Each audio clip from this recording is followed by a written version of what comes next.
Hello, hi, good evening, everyone. Welcome, our YouTube babies, to another session of Paper One Live Revision. Yes, good evening, everyone. Welcome, our YouTube babies.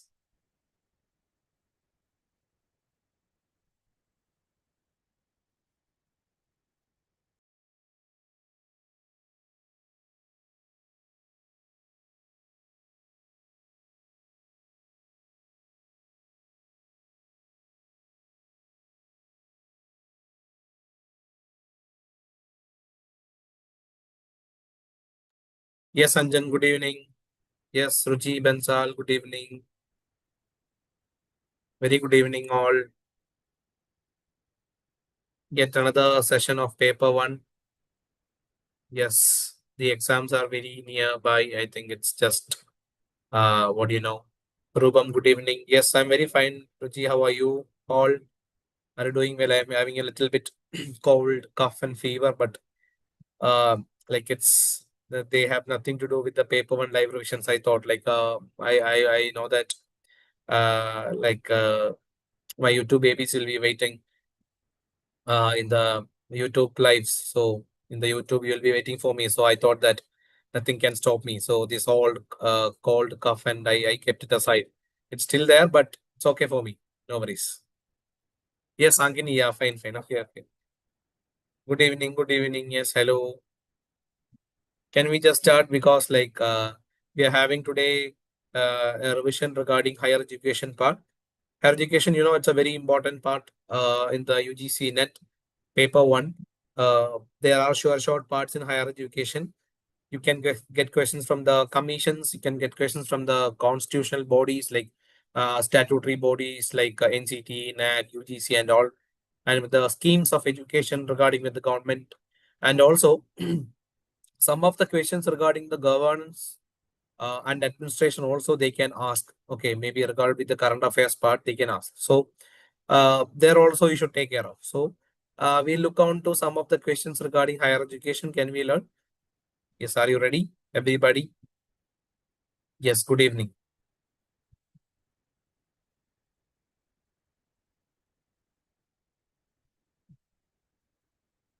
So it's online to series of higher education that we have. Okay, so the first question, higher education, you can have a both there will be a mix up of questions you can see from teaching and higher where there is a overlapping of the syllabus, like digital initiatives of the in teaching, or digital initiatives in higher education can also be asked in higher education too, because it is all regard related with the higher education part. That means Swayam, it is related with the higher education. Swayam Prabha, all those things, like it's a teaching, all those or digital initiatives. So that comes under the government initiatives too. So that comes under higher education. So we'll move to one by one questions. The first question. Sorry. The University Grants Commission, you know that this UGC is responsible for coordinating higher education in India. And UGC is a constitutional body established by an act of parliament. Your answers.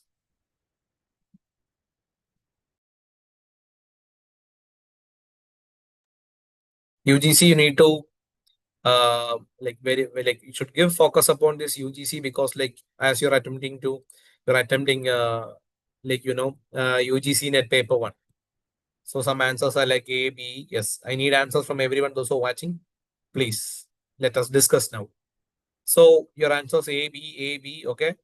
Statement one is true and statement two is false. Why statement two is false, guys? Let me know why statement two is false. One is true, you know that University Grants Commission is responsible for coordinating higher education in India, obviously. Yes. So what do you have? Why you have statement two is false? That means it is a constitutional body established by an act of parliament. Why? Because it is a is not UGC is not a constitutional body. It is a statutory body. It is a statutory body. That means, what do you mean by statutory body? These are set up in accordance with the Parliament Act. Okay, they are in Lok Sabha and Rajya Sabha. There will be Parliament Acts. Okay, So constitutional bodies are bodies or commissions which are already mentioned in the like constitution. Like you can see that Finance Commission or UPSC, that means Union Public Service Commission, it's mentioned in the constitution already. So they are constitutional bodies, but UGC is not mentioned in the constitution, and it is formed by a separate law that was passed in Lok Sabha and Rajya Sabha in both the houses, and it was signed by the president, and by the act of the parliament it was formed. That is why it is called a statutory body. NAC is a statutory body. It is formed by an act of parliament. So those formed by the act of parliament is known as statutory bodies. Okay. And those were also already mentioned in the constitution is called as constitutional bodies. So a UGC is a statutory body. You know that you're set up in accordance to the UGC Act 1956 and is charged with the coordination, determination, and maintenance of standards of higher education in India. It provides recognition to universities, disbursement of funds. Okay. And the UGC headquarters are in New Delhi, and it has 6 regional centers in Pune, Bhopal, Kolkata, Hyderabad, Guwahati, and Bangalore. Okay, please remember this. There has been once they have asked how many regional offices are there, regional centers are there for UGC and all. So they can ask it. Next question. The graded autonomy framework for universities in India was introduced by Ministry of Education, National Assessment and Accreditation Council, All India Council for Technical Education and University Grants Commission, UGC. Okay. Which of the bodies introduced the graded autonomy framework for universities? Is it NAC or is it UGC or is it MOE, that is Ministry of Education? You should study the Ministry of Education, right? It's very important. You should know the Minister of Education, the Central Minister of Education, because as like you are attending an exam regarding the education part. Okay, everybody is going with B, but the answer is D only. It is University Grants Commission who gave the graded autonomy framework for universities. Okay, see, graded autonomy framework for universities in India was introduced by UGC, but now it may be like carried out by NAC, but it's introduced by UGC. Clear? Graded autonomy framework for universities was introduced by UGC. Okay, please note that as the answer, UGC. It is not NAC. Okay, NAC was like long back, like 1993, like so established in 1994. So before that, we have this graded parts and all, grading systems and all. So graded autonomy was introduced by UGC.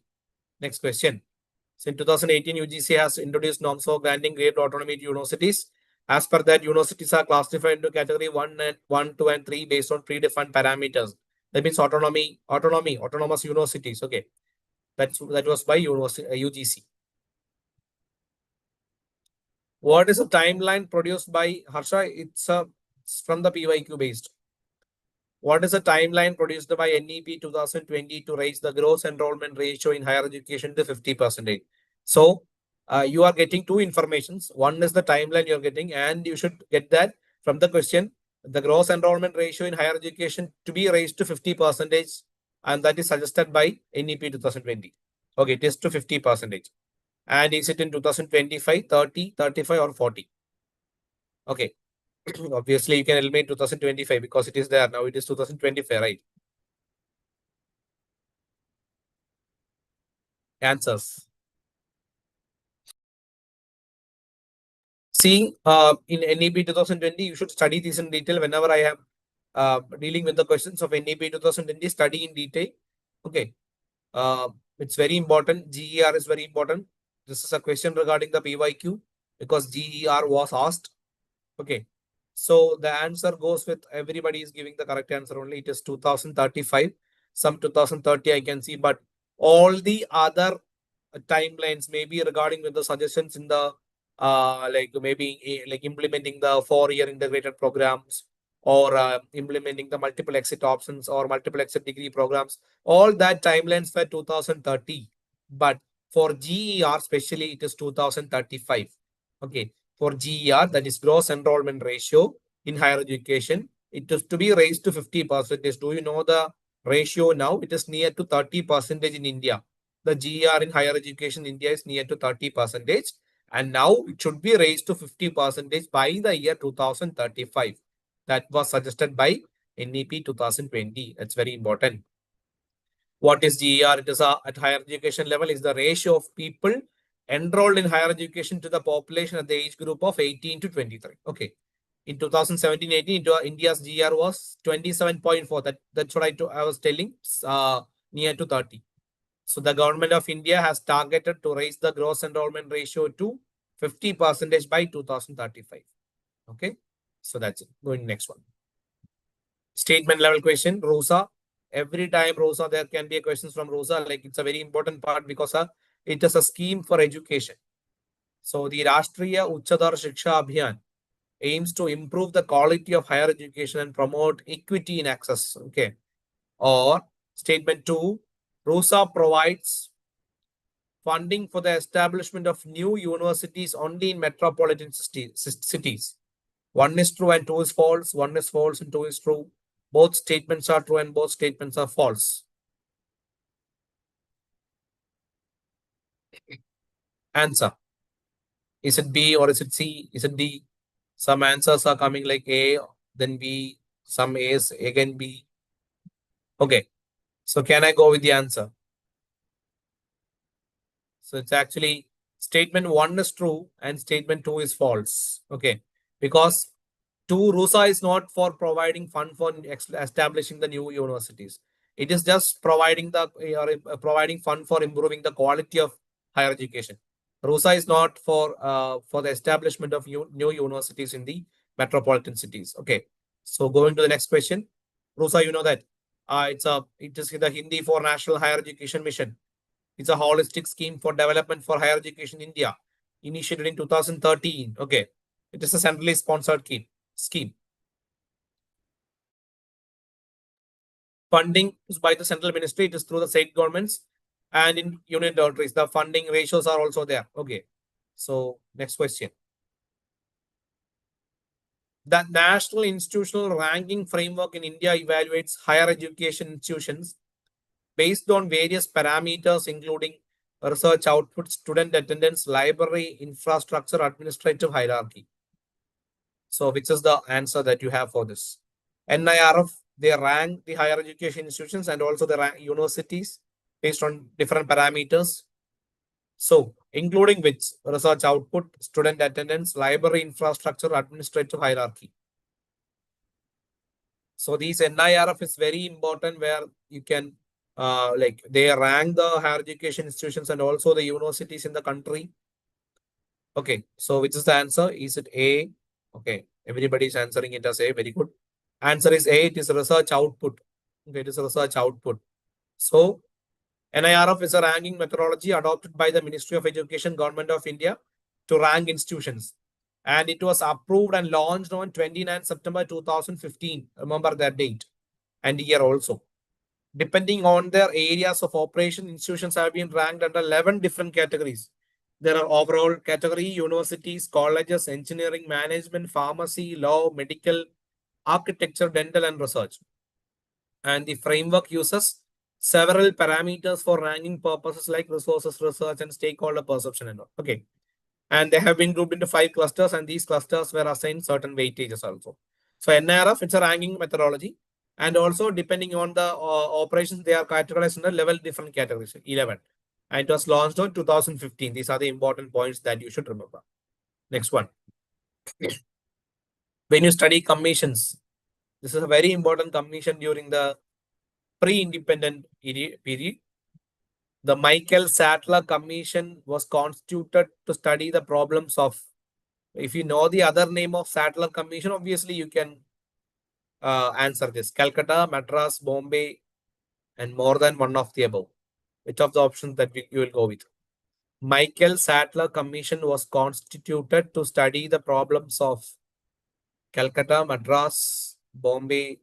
It is more than one of the above. Yeah, Anjan, I can see the the year also by Anjan. Very good. Yeah, it is known as Calcutta University Commission, and the other name is Calcutta University Commission. The other name is Michael Sadler Commission. It was in 1917. Very good. Chaired by Sir Michael Sadler. It was appointed in 1917 to examine the state of Calcutta University and recommend the improvements in higher education. The commission emphasized the need for restructuring the university system, enhancing academic standards, and promoting research and postgraduate studies. Okay. The ancient Indian university, known as the chief center for advanced and specialized studies in Nyaya or logic. Nyaya or logic, like you will be coming across this Nyaya and logic when you study Indian logic part. So is it Jagatala University or is it Mithila University, Nadia University or Vallabhi? These ancient universities are very important because like the establishment period, they can ask questions regarding with the establishment period.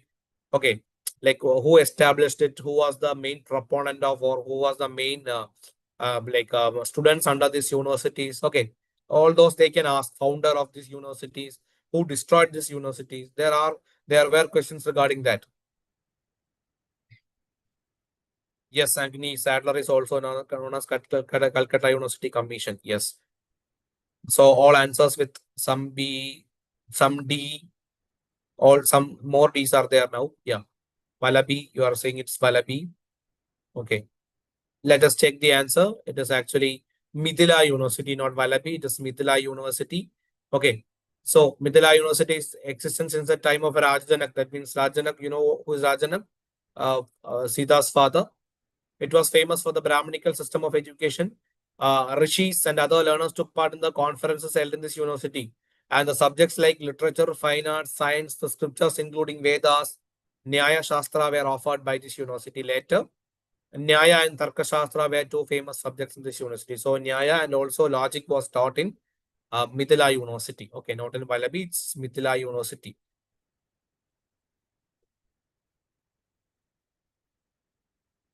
Next question, the suggestion that primary schools must be taken under a common school system to provide equal educational opportunities was recommended by Radhakrishnan Commission, Kothari Commission, NEP 2020, and Chattopadhyaya Commission.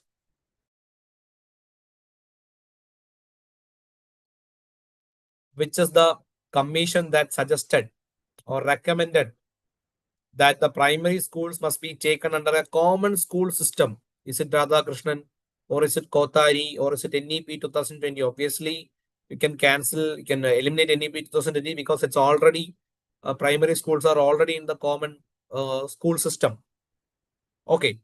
So is it everybody answering it as Kothari? So every main points you will tick it as Kothari. That is the correct answer. Kothari Commission is the correct answer. Yeah. When was the year? Can you say when was the year of Kothari Commission? The year of Kothari Commission. Can you just say the year of Kothari Commission? You two babies, I'm waiting for your answers. Very good. Yeah. It is the 1964-66. That's good. Yeah. You two babies are answering. Very good. Very good. Yes. So it's also known as National Education Commission. Very good, Sangini. You told National Education Commission. 1964, it was formed and then submitted the report in 1966. It was under the chairmanship of Daulat Singh Kothari, DS Kothari. That's why it is called Kothari Commission. The term of the reference of the commission was to formulate the general principles and guidelines for the development of education from primary to higher level. Okay, so it was like they are all ad hoc committees. Okay, these commissions are all ad hoc. We told about the constitutional bodies and also the statutory bodies, and there are ad hoc committees or ad hoc bodies. Like these commissions are ad hoc, where they will work for a specific or stipulative period of time, and they will dissolve after submitting their report or what all they have observed. They will submit the report and then they will dissolve. Okay, they don't have nothing to do with this report and all. They just will suggest something, and it is the government's duty to establish or enact these suggestions. Okay. So next question. The finance bill has to be passed by the parliament within how many days of its introduction?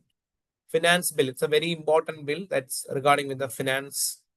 So, and if this is introduced in a parliament or if it is passed by the parliament within how many days of its introduction? So if it is introduced today, within how many days it should be passed, or like what is the number of days? Is it 90? Is it 75? Or is it 60? Or is it 85? Or is it, yeah, these are the four options.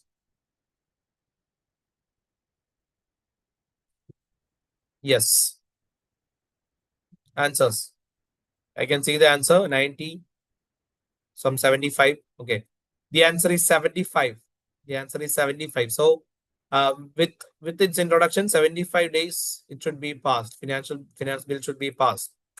Okay. It can be only introduced in Lok Sabha. That is a valid point you should note down. The finance bill can only be introduced in the Lok Sabha.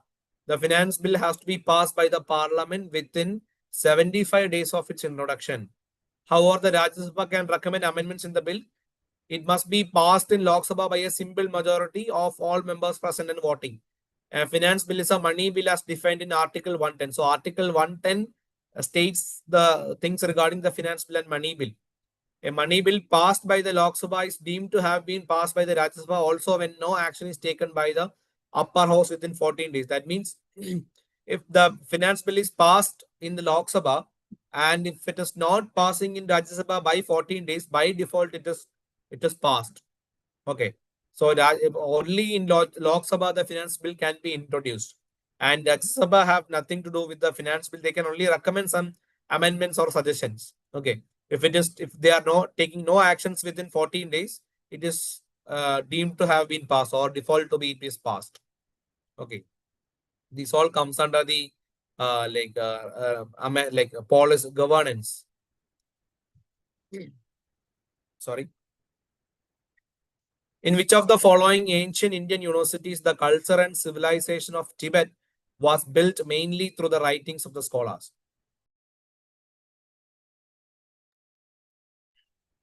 Which of the following ancient Indian universities the culture and civilization of Tibet was built mainly through the writings of the scholars? Nalanda, Vikramshila, Jagatala, and Mithila University. Ancient universities, this is a second question we are dealing with. Which of the following ancient Indian universities the culture and civilization of Tibet was built mainly through the writings of the scholars?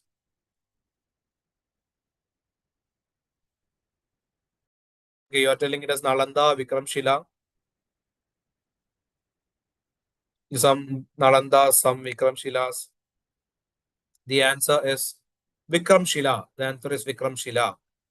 The Vihara of Vikramshila was established by the famous emperor Dharampala of the Pal dynasty in the 8th century. In the northern Magadha, at a beautiful hill on the bank of river Ganges, that means Ganga. In Vikramshila University, the subjects like philosophy, grammar, metaphysics, Indian logic, etc. were taught. But the most important branch of learning was Buddhist Tantra. Okay. And later on, Tantra Shastra gained prominence. And there was a thing called convocation. Degrees were conferred on the graduates and the postgraduates at the time of Samavartana. The convocation in Vikramshila University was called as Samavartana by the rulers of Bengal. You know, Vikramshila University was destroyed by Bhaktiar Khilji in 1203 AD, AD 1203. And this was asked in once in paper one. Who destroyed Vikramshila University? Okay, it was by Bhaktiar Khilji. So like the founder and who destroyed it and who demolished it. Like if they have it, okay, if it was demolished, who it was by whom, or if it was who was a founder, who established it. So all those points are very valid, important one. So here Vikramshila is the answer, and I have given you things. Okay, question number 11.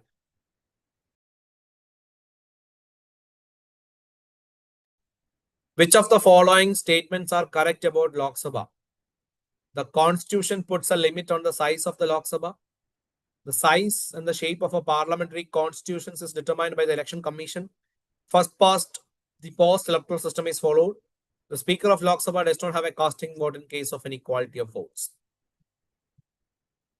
Yes. Which of the options that you will go with? A and C, A, B and C, A, C and D, A, B, C and D? A. Okay. Read the question, then answer. Like A. Okay. Again, some A's. Okay, I'll go with the answer. That is A and C only. Why? The size and shape of the parliamentary constituencies are determined by a delimitation commission. It's not by election commission. Okay, it's delimitation commission. You have the size and shape of the parliamentary constituencies are determined by an independent agency called the delimitation commission. It aims to create constituencies that have roughly the same population, subject to geographical considerations. And it is appointed by the President of India. It works in collaboration with the Election Commission. Okay, the Election Commission is not shaping or defining which parliamentary constituencies to form or merging with something. Okay, delimitation commission is determining that. And the speaker can cast vote in case of equality. Okay, that is also there. NSQF, National Skill Qualification Framework, is a competency-based framework that organizes all qualifications according to a series of levels of knowledge, understanding, skills, attitude, aptitude. Is it BDE, ACE, BCD, and EBD? Which is the correct answer? NSQF, that is National Skill Qualification Framework. Obviously, it's a framework of it's a competency-based framework that organizes all qualifications according to a series of levels of which one? Knowledge, understanding, skills, attitude, and aptitude. So, which one you will go with? Is it ABC? The answer is A, C, and E. That means knowledge, skills, and aptitude. Okay. These levels graded from 1 to 10 are defined in terms of learning outcomes, which the learner must possess regardless whether they are obtained through formal or non-formal or informal learning. Okay, ACE. That means knowledge, skills, and aptitude. Okay, that's it. So thank you guys for being here. I think you have enjoyed the session. I got many informations regarding the higher education part. Learn well. I will be coming with more and more revisions regarding paper 1. And this time for sure, paper 1 you will be getting full marks on paper 1.